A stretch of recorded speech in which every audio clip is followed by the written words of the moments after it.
No niin, me ollaan nyt tässä Boulevardilla ja mä jäin pois tuossa Fredrikin kadun pysäkillä ja meillä on kohteena nyt seuraavaksi Akolyt. Mennään nyt sitten tätä Fredrikin katua tonne Rovalle päin.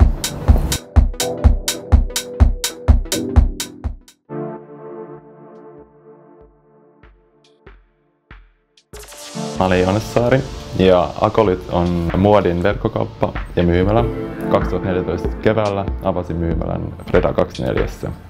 Akolyt myy naisten ja miesten vaatteita, asusteita ja koruja. Akolytin kannattaa suunnata, jos etsii persoonallista ja omalaatuista muotia suomalaisilta ja ulkomaisilta suunnittelijoilta.